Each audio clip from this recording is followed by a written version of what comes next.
Welcome to Defy Ventures, where we use entrepreneurship to transform the hustle of America's biggest underdogs and most overlooked talent pool, men, women, and youth with criminal histories in prison and out.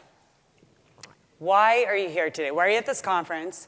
And more than that, why are you in this specific session? Are you hoping that I will inspire you and entertain you?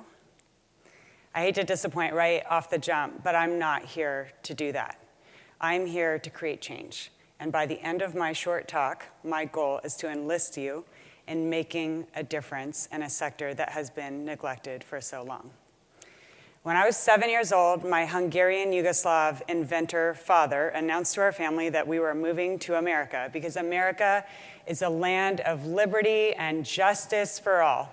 So I moved here and I grew up super pro-America until the age of 26, when I realized for the first time that our criminal justice system may not, in fact, be all that it's touted to be. If you are black and if you are poor, you are far less likely to encounter justice than if you are white and if you are rich. And so Defy Ventures is my best effort to level the playing field. What would it be like if you were only known for the worst thing that you've ever done for the rest of your life?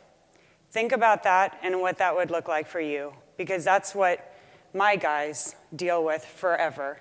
We are touted as a land of second chances, but if you pay your price and you pay your debt to society, then you get out of prison, and for the rest of your life, you live with invisible handcuffs. Are we the nation that we want to be? Some statistics that make me really sad about this very expensive societal problem. 30% of 23-year-olds already have a criminal history. Don't you think that's a little bit young to be writing people off for the rest of their lives?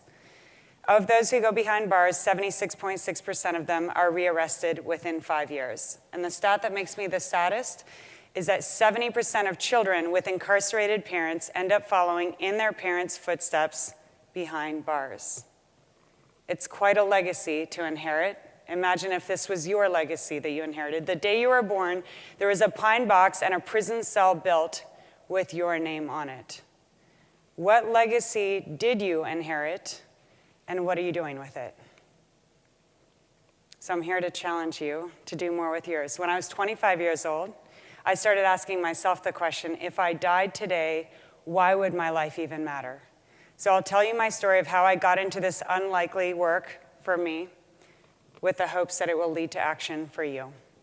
When I was 26 years old, I started off in venture capital and private equity, and I was invited on a prison visit, to which I said, no thanks, it's not really my cup of tea. I don't know anybody in prison. I ended up going anyway. And when I went to prison, I realized for the first time in my white life that many incarcerated former drug dealers and gang leaders are actually accomplished business people. They have been running these businesses. Some of them are run by boards of directors, and they have bylaws, and they have accountants and bookkeepers, and they're totally for-profit organizations. The one thing that they kind of sucked at was their risk management strategies, because they all got busted and ended up going behind bars. But I asked myself the question, what would happen if these guys were actually equipped to go legit with their skills? I jumped ship from my fancy New York job in private equity, moved to Texas, and founded what is still known today as Prison Entrepreneurship Program in Texas. And over 5 years under my leadership, we graduated 600 men, and when they got out of prison, after teaching them about entrepreneurship and holistic life transformation, we had a 98% employment rate, helped them to start 60 businesses, and the recidivism rate was less than 5%, which is remarkably low. I've always been a metrics-driven person, but I lived my life for the moment that you're seeing in this photo. Every 6 months, we'd have a graduation, cap and gown. Their first time in a cap and gown for half of these guys. And we had a family reunification program, and we would recruit their families to come back to believe in dad or to see him at his best in a long time. And we would get the dads in their caps and gowns on the stage and arm them with a teddy bear that they had decorated the little t-shirt for it, and it would say, "My daddy loves me." And then I'd say to the kids in the audience, run up to the stage and jump into your dad's arms, because he has a good gift to give you. And I don't know if you can relate to this at all, because you probably haven't done time, but when you do time, a lot of times you're separated by glass from your loved ones. You can't even touch them, and you certainly don't get to give good gifts to your kids.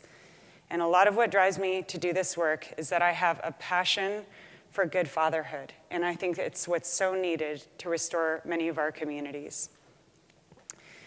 So I did this work for 5 years, and now with PEP in Texas, I'm at Defy Ventures. And I'd like to tell you that I'm at Defy because I've always been an ambitious social entrepreneur who wanted to develop a nationally scalable model, and that is true. But that question that I asked you earlier, what would it be like if you were only known for the worst thing you've done, became my story as I became known for the worst thing I'd done. I was married at 22. I was divorced at 31. My divorce came unexpectedly for me. I handled myself poorly in the wake of my divorce. I ended up having some relationships with people who had gotten out of the prison system, my own graduates. It wasn't illegal, but I knew better. I was really honest about my mistakes, and then the Texas prison system forced my resignation. And I watched as my news and my shame went out nationally and then globally, and I became known for a sex scandal. I was so depressed and ashamed that I tried to take my own life. I'm a very vision-driven person, and I couldn't imagine that there would be a next for me in life at all. And it was a group of people who loved me back to life when I was at my bottom, who gave me a second chance, who said, "What are you doing next? You've always preached grace. We believe in you. What do you want to do next?" And I didn't have an answer for them. I went through a year of really intense therapy. I moved back to New York City, my favorite place in the world.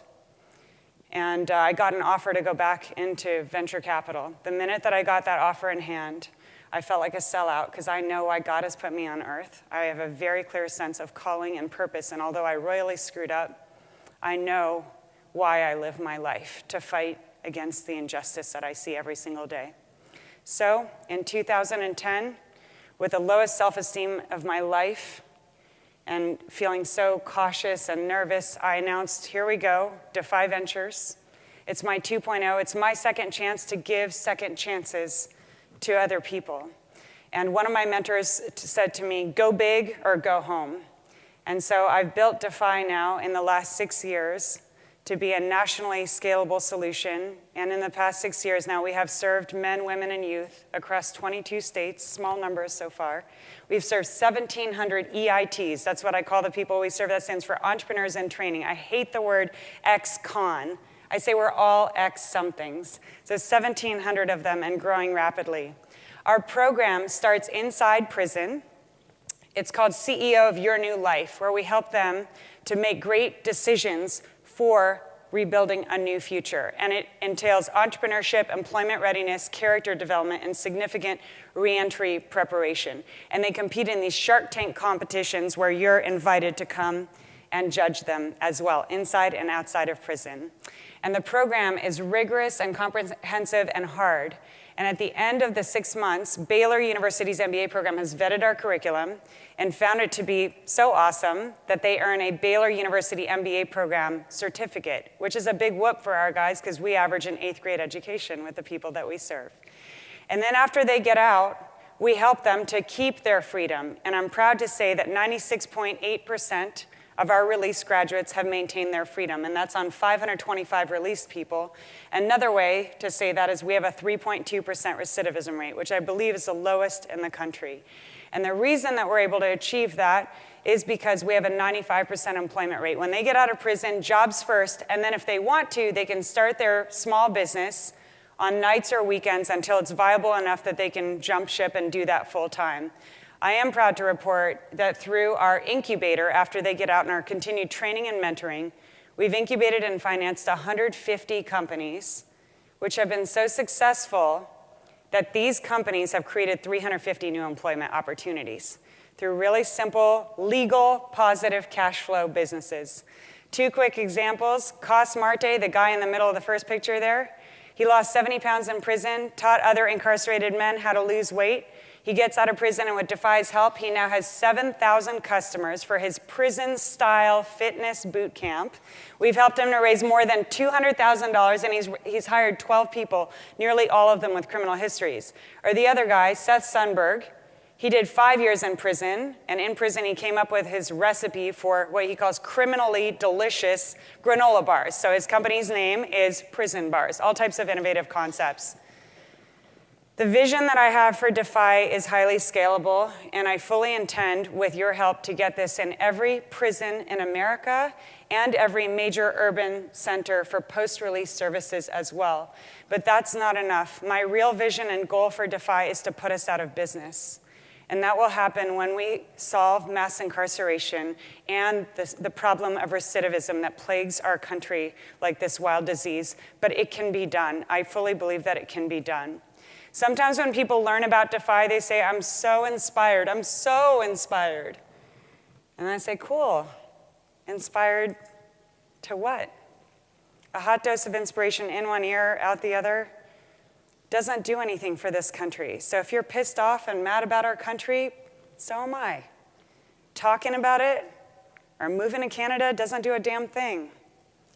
So I'm going to give you a choice today. I'm going to ask you, if I offer you a way to make a tangible difference in the people that have been voiceless and overlooked but are so high potential for our country, will you do it? If I give you a choice of something that you can actually do to make a difference, you have an option. So get it in your head right now, because I'm going to ask you. You can choose to do absolutely nothing, or you can say, yeah, I guess if it's within my means, yeah, I'll do it. How many of you, after hearing this, are going to choose to do absolutely nothing? Raise your hands. All right. So then, how many of you, if I give you an option to do something that you're actually capable of doing, will actually do it? Look around. There can be power in this room right here. Okay? We can actually make a difference. So thank you for that. So now I'm going to see if you're all men and women of your word.